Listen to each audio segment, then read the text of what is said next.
Jesteśmy ponownie w studiu na Służewieckim Torze. Wyjątkowy gość, Per-Anders Gråberg, szwedzki jockey. Willkommen till den vackra Warszawa. Tack så jättemycket. Thank you. Hej då. I have learned only few words in Sweden. We will talk in English. How many times have you been in Warsaw? Oh, quite many actually. I don't know exactly, but I've probably been here, I would say 15, 20 times.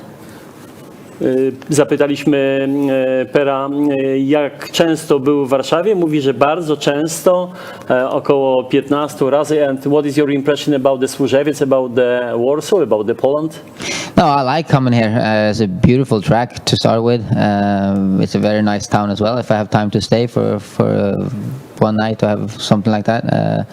And the horses are, yeah, they're nice to ride. No, I really like to come here. Bardzo lubi przyjeżdżać do Warszawy, podoba mu się Służewiecki Tor, czuje się tutaj fantastycznie. Per, could you tell us about yourself, about your beginning of your career, about the decision to be a jockey? How it happened? I actually start by a coincidence, really, where my mom and dad has a summer house on a farm. When I was 12 years, I think, the people that had the farm moved, and the trainer came in with their horses instead. So of course, me and my little sister went down to the stable in the summers and looked at the horses. And one day, the trainer actually told me that you're not very big. Don't you want to be a jockey? I didn't know what that was. So I said, yeah, sure, why not? So she taught me how to ride on her old race horses that retired, and then I started working for her after school a little bit. And yeah, and she was right. I mean, I wasn't too big. I tried many other sports that I've become too small for instead. And then I asked my parents after school if I could take a chance and see where it could lead. And they said, yeah, of course. And yeah, and then I started doing it.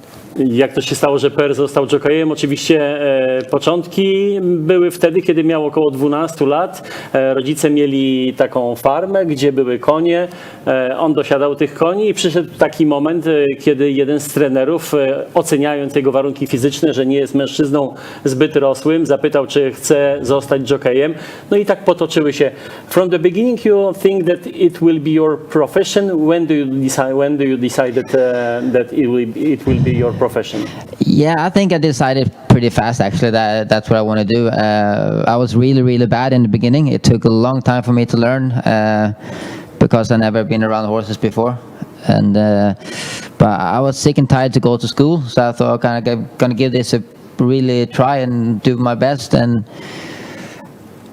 when I was apprentice, like I said, I was no good, but then I got in contact with a couple of good owners and trainers that helped me on the way. And so yeah, after being riding races probably 3-4 years, I thought maybe I should give up, but then yeah, I got a lucky break and got some good owners behind me, and from that on it took off and been okay. A zatem decyzja o tym, że został profesjonalnym jockeyem, była podjęta stosunkowo szybko. Dobre kontakty z właścicielami koni pokazały mu możliwości, jakie właśnie daje współpraca z tymi najlepszymi. What is your most important success so far? Oh, that's hard to say. I have one horse that I like a little bit more than anyone else, really, and it's called Banco Bird, and we won everything back at home in Scandinavia. I think I won 13 group races on him. So of course that was the horse that took me all the way up to the top. And then of course riding Vabank here in Poland and win the Derby on him. I mean, that was a fantastic horse as well, and I rode him down in Germany. I mean, so of course he gave me a lot of joy as well. But it's always horses, they come and go. Of course, winning classic races, derbies. I have 5 derby winners, 1 Polish. And then, of course, try to win as many group races as you can. You have 1 Polish derby and 4 others. Yeah. What is your dream, for example? Epsom Derby or, for example, Dubai World Cup or Saudi Cup? What have you preferred? I don't know. For me, growing up, I mean, when I was young, I always went to America in the winters to ride out. I worked for Richard Mandela in California for 5 winters. So for me, it's always been a dream to maybe win a Kentucky Derby then, or a Breeders' Cup Classic instead. Of course, I wouldn't mind winning Dubai World Cup either, but yeah, since I was a young kid, that was the big races I looked at. So of course, that was still my dream, I guess. Zapytaliśmy o cele, o marzenia Per-Andersa Gråberga, co wolałby wygrać, czy Epsom Derby, czy te najbardziej lukratywne wyścigi Dubai World Cup, czy Saudi Cup rozegrane w tym roku po raz pierwszy, ale powiedział, że nawiązując do tego, że spędził 5 lat, 5 years in USA, Yeah, winter times. I went there when there was no racing at home. I went to, yeah. Przez 5 lat zimą przebywał w Stanach Zjednoczonych, no i oczywiście wskazał Kentucky Derby jako wyścig, który na pewno chciałby wygrać. Arabian horses or thoroughbred? Thoroughbred. Absolutely, yeah. I don't mind riding Arabs, absolutely not. But for me, it's like you're driving a Porsche or you're driving a Volkswagen. It's two different things. Who is your favorite, the best horses in career, Vabank or other horse? It's hard to say. I mean, of course, Vabank was a very, very good horse, no doubt. And he showed in Germany that he was a top-class horse as well. So, of course, at least he's one of the top horses I rode. No doubt about that. What is your goal, dream as a jockey for future? Now, when you come to my age, you just want to keep being healthy and ride as long as you can, of course. And as long as I still enjoy riding races and travel around and ride, I'm going to keep doing that. Zapytałem, jakie są cele, marzenia Per-Andersa Gråberga. Oczywiście przede wszystkim biorąc pod uwagę wiek, w którym obecnie jest, podkreślił, że najbardziej chciałby być zdrowym, chciałby być jokejem najdłużej jak to możliwe. And what is your task for today, for the staying in Warsaw this weekend? I mean, I ride Ophelia. Aidan. Yeah, last year in the Derby, finished second. I thought it was quite a nice horse. Then the owners called me up, a couple of weeks ago and asked if I had any possibility to come here today. And lucky for him, there was no racing back home in Scandinavia. So even if he told me the horse doesn't really have any form so far this year, he would really like me to come and see what I thought about the horse again. And I mean, I got so many good rides from him before, so when he asked and I had nothing really else to do, I thought, of course, I have to pay back a favor and come on, do my best, and hopefully can, give the other horse a fight anyway. Oczywiście Per-Anders Gråberg podkreślił, że jego zadanie na ten dzisiejszy dzień wyścigowy to oczywiście wystąpić jak najlepiej w nagrodzie Kozienic, w której to nagrodzie będzie dosiadał Ofili Aidan. Koń, który nie jest faworytem. You will have possibility to show how many depends from the jockey, how many depends from the horses, yeah? Of course, but it's always at least 80% is the horse. I mean, if I don't have anything between my legs, I'm no magician. So the horse got to be, of course, as good as it can be. And then if it's up to me, I can probably do the extra couple of lengths. But if the horse is not in good enough form, then there's not much you can do as a jockey.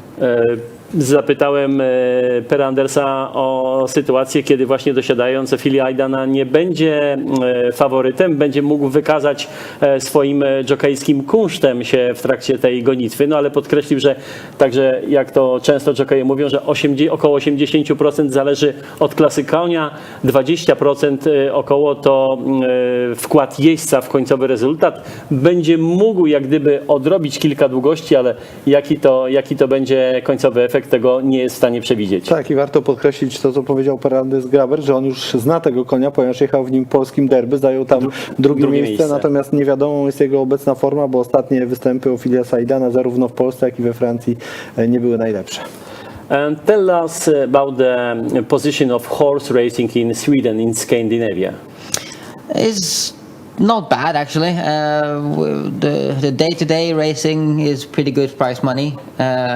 Even we don't have any better race than the Group 3.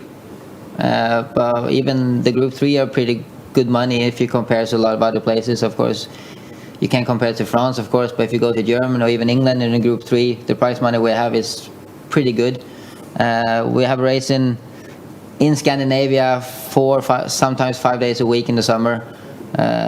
So yeah, overall it's in good standard, absolutely. Per podkreślił, że wyścigi mają niezłą pozycję, jeśli chodzi o ich pozycję w Skandynawii. Wyścigi grupy trzeciej tam się odbywają. Latem 5-6 wyścigowych dni w ciągu tygodnia. And you travel from one country to another. You are like a freelancer, yeah? Yeah, I have one stable back home in Stockholm where I ride for first hand, but then freelance. So yeah, normally I go every week. I go to Stockholm. I live in Stockholm. I race in Stockholm one day, and then Malmö, south in Sweden, one day. Copenhagen in Denmark one day. Norway. Oslo in Norway one day, and then we have 10 meetings down in Gothenburg, south of Sweden as well in the summer. So it'd be 4 or 5 days a week. A zatem Per-Anders Gråberg podstawową stajnię ma w Sztokholmie, tam jeździ na pierwszą rękę, no ale tak jak powiedział, jeździ również na innych torach w Malmö na południu Szwecji, w Göteborgu, w Kopenhadze, a zatem takie normalne życie jokeja. What would you like to say for the young girls and boys who would like be a jockey? What is the most important to be a good jockey? To work hard, learn Like all the, always in yeah, sport. like always, of course, and learn all the angles. Don't try to jump up the ladder too fast. It's better to take one step at a time and really learn all the way up. I mean, I'm 46 today, and I still feel like I'm still learning. So it's no shortcuts. Jakie są wskazówki, jakie są rady wielkiego mistrza, jeśli chodzi o rady dla tych, którzy rozpoczynają swoją jokejską karierę, wyścigową karierę? W pierwszych słowach powiedział przede wszystkim work hard, pracować ciężko i nie można pokonywać tych szczebli wtajemniczenia zbyt szybko. Trzeba spokojnie zdobywać wiedzę na każdym kolejnym poziomie. To daje takie ugruntowanie tych wszystkich umiejętności. What except the jockey horse racing? How do you spend the normal time? How is your private life? Could you tell us about this? Yeah, I'm married. I got 2 daughters. They raced? 13 and 17. No, the old one is into show jumping a lot and cross country. She rides sometime in training thoroughbreds, absolutely, but she doesn't really fancy that. She like to show jumping instead. The younger daughter, she plays football and sings and like all other kids, I guess. Football is much more popular in Sweden than racing. Yeah, it is absolutely, but horses are very popular in Sweden. So show jumping or any kind of riding is very popular. But racing is a small sport, no doubt. Zapytałem o życie prywatne Per-Andersa Gråberga. Ma rodzinę, żonę, 2 dzieci, 2 córki, które uprawiają sport, ale nie wyścigi konne. Ta starsza uprawia sport konny, jeździectwo, ale skoki przez przeszkody, natomiast młodsza gra w piłkę, która jest w Szwecji bardzo popularna. Jest zadowolony z tego, że córki uprawiają sport. Have you a possibility to see something except the horse track in Warsaw? I have been a couple of times. Had my wife with me. We took a weekend and made a good weekend out of it. I like the old town. We've been down there and lived down there once, and yes, some nice restaurant down there as well. So yeah, no, most of the time I don't have time to stay. I mean, tomorrow I'll fly to Gothenburg and ride, but when I can, I'll definitely like to stay a few days, yeah. Göteborg, like say in Sweden, yeah? Yes. A zatem Per-Anders Gråberg powiedział, że oczywiście w przeszłości, kiedy był 14 razy już w Warszawie, miał okazję zobaczyć najpiękniejsze zakątki stolicy. Oczywiście podoba mu się Stare Miasto, ale tym razem nie będzie miał dużo czasu, bo musi wracać do Göteborga, do Göteborg, jak mawiają Szwedzi, na to miasto. Thank you very much for interview, for being with us, and all the best, especially in today's race. Thank you very much. Per-Anders Gråberg był naszym gościem.